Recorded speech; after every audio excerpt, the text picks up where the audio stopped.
आज मुजफ्फरपुर जिले में पंडित दीनदयाल उपाध्याय की पुष्पांजलि मनाई गई। बीजेपी विधायक व बिहार सरकार के भूमि सुधार एवं राजस्व मंत्री रामसूरत राय के आवास पर आयोजित इस कार्यक्रम में बीजेपी के पूर्व सांसद राज्यसभा सांसद आर.के. सिन्हा ने भी शिरकत किया। इस मौके पर दोनों नेताओं के द्वारा 100 दिव्यांगों के बीच ट्राई साइकिल और कंबल का वितरण किया गया।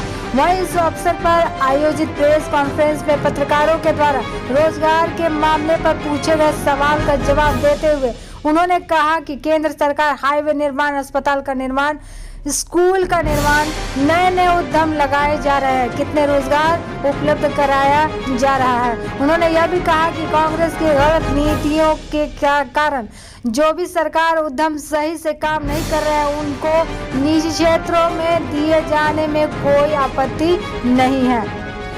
और सभी पदाधिकारीगण, आप प्रेस बंधुओं का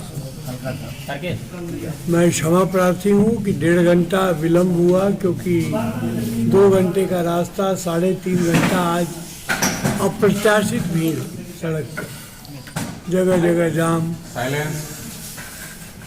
खैर आपके सामने हूँ तो प्रसन्नता है। आज का जो दिन है ये जनसंघ और भाजपा के साथ काम किए हुए हर एक कार्यकर्ता के दिल में बहुत ही अविस्मरणीय दिन है, क्योंकि आज ही का दिन था जब हमने 1968 में पंडित दीनदयाल जी को खोया था। और मेरा ये सौभाग्य है कि पंडित दीनदयाल उपाध्याय जी ने जिन कार्यकर्ताओं को चुनकर और बिहार में जनसंघ के काम में लगाया था उनमें एक मैं भी हूँ। अब तो बहुत कम लोग ऐसे बचे हैं जो ऐसे हैं। तो पंडित जी के साथ बहुत समय बिताने का मौका मिला और पटना में रहने के कारण जब भी वो बिहार के प्रवास पे आते थे तो पटना में उनके देखरेख की, उनके चिंता की जिम्मेवारी हमारी ही रहती थी। और दुर्भाग्य से जिस समय वो पटना जंक्शन आने वाले थे, जिस ट्रेन से जो नहीं आए, तो मैं दूध का फ्लास्क लेके खड़ा था, क्योंकि ट्रेन रात में पहुंचने वाली थी और पंडित जी सामान्यतः 9 बजे के बाद भोजन करते नहीं थे, तो 1 गिलास दूध पी लेते थे।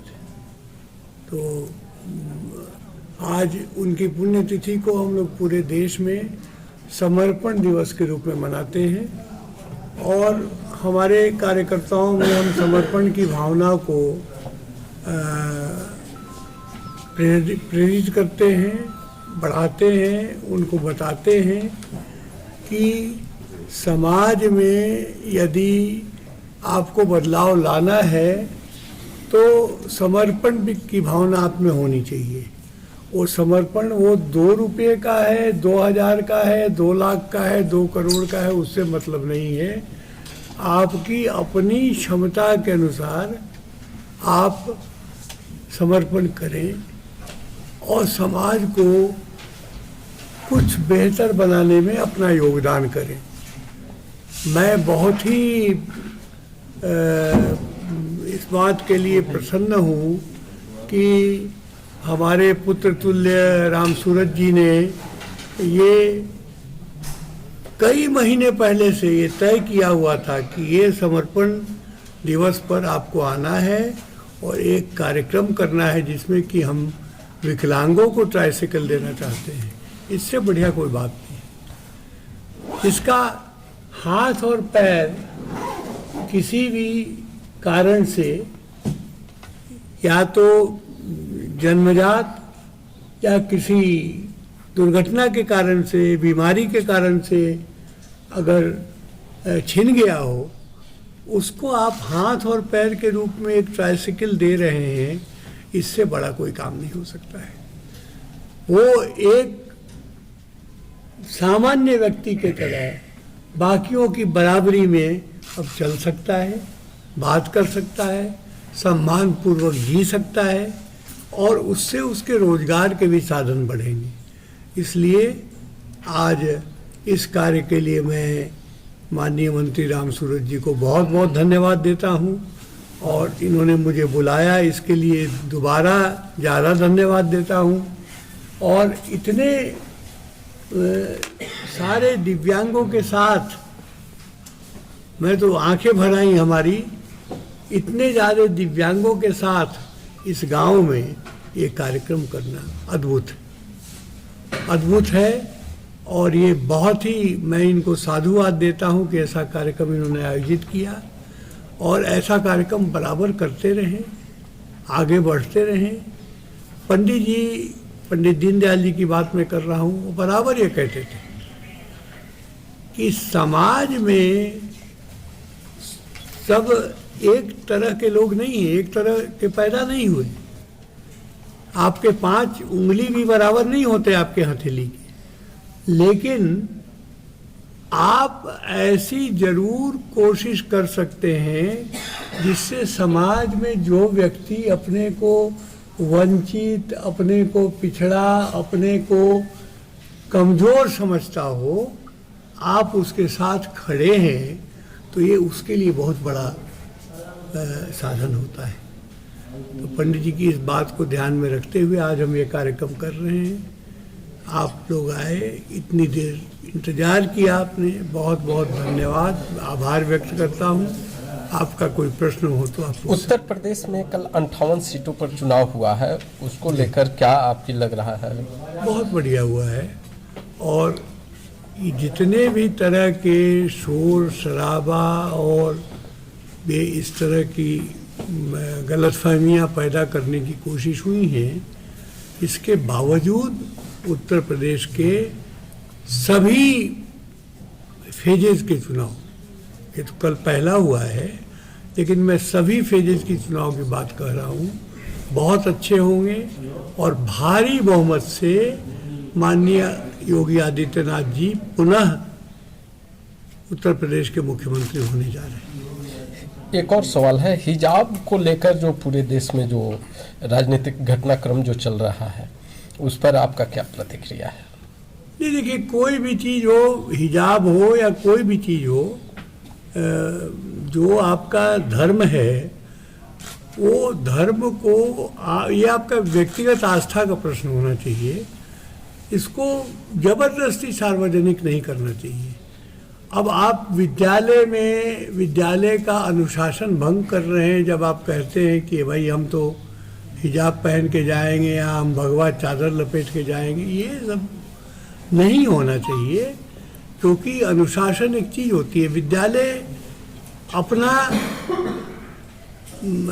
पोशाक प्रिस्क्राइब करता है, उसके हिसाब से जाइए। क्या ये राजनीतिक प्रतिक्रिया थी? हिजाब एक प्रकरण, हिजाब प्रकरण, क्या ये राजनीतिक प्रक्रिया थी क्या? नहीं, अब क्या थी मैं नहीं जानता हूँ, क्योंकि मैं चुनाव पर असर पड़ेंगे क्या इसका? जो हिजाब को लेकर जो देश में गतिविधि बनी हुई, चुनाव पर कुछ असर पड़ेंगे? मैं नहीं समझता हूँ। ये बचकानी हरकत है और इसको खत्म होना चाहिए। ये बहुत बचकानी चीज़ है, ये बिल्कुल, इसको ऐसी चीज़ों को बिल्कुल नहीं करना चाहिए। अब तो कल कोई कहेगा कि मैं धोती पहन के जाऊंगा, कोई कहेगा लंगोट बांध के जाऊंगा, ये चीज़ नहीं। ये सर आज की बात नहीं है, ये मुद्दा अभी था हिजाब जी, ये हिजाब पहन कर जाना आज की बात नहीं है, ये तो वर्षों से है, तो अभी ही ये मुद्दा क्यों था? चुनाव के समय नहीं, वो तो क्यों उठा, क्या ऐसी घटना हुई जिससे कि ये चीज आगे बढ़ा, ये मुझे जानकारी नहीं है। कहीं ये घटना इस पर मैं टिप्पणी नहीं दूंगा, लेकिन राजनीति का इससे कोई संबंध नहीं है, होना भी नहीं चाहिए। एक सवाल, चुनाव के बाद ये खत्म हो जाएगा। एक सवाल और है। हाँ। देश में बेरोजगारी के मुद्दे पर काफी गंभीर स्थिति है। अभी आपके पटना में जो है राम सूरत राय जी का जो आवास है, उसको बेरोजगारों ने जो है घेर रखा है, वहाँ पे धरना प्रदर्शन कर रहे हैं लोग, शर्ट निकाल कर, बेरोजगार युवक लोग। तो बेरोजगारी के मुद्दे पर भाजपा क्या कर रही है? आप ये बताइए, बेरोजगारी तो है, इसमें कोई शक नहीं है, बेरोजगारी के लेकिन रोजगार के कितने साधन हमने उपलब्ध कराए हैं, कभी आपने देखा है उसको? जितने भी विकास के काम हो रहे हैं, चाहे वो हाईवे बन रहा है या नया अस्पताल बन रहा है, नए स्कूल खुल रहे हैं, नया रोड बन रहा है, नए नए उद्यम आ रहे हैं, सब रोजगार के ही साधन हो रहे हैं ना।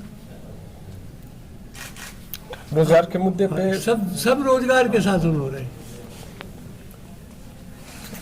देश की सारी कंपनियां बिक रही हैं, इस पर क्या कर रहे हैं? क्या बिक रही है? सारे सरकारी उपकरण बिक रहे हैं धीरे धीरे। अगर सरकार जो है सारा काम अपने हाथ में ले लेगी तो ही होगा।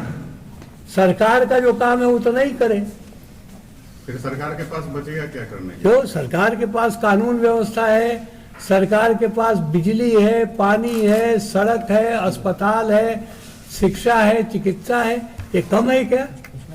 अब सरकार ही व्यापार भी करे, सरकार ही उत्पादन भी करे, तो आप बाकी जनता क्या करेगी? ये गलत, कांग्रेस की गलत नीति थी। और अगर वो जो उपक्रम नहीं अगर ठीक से चल रहे हैं उनको बिखी जाना चाहिए। उनको रहने का क्या हक क्या है?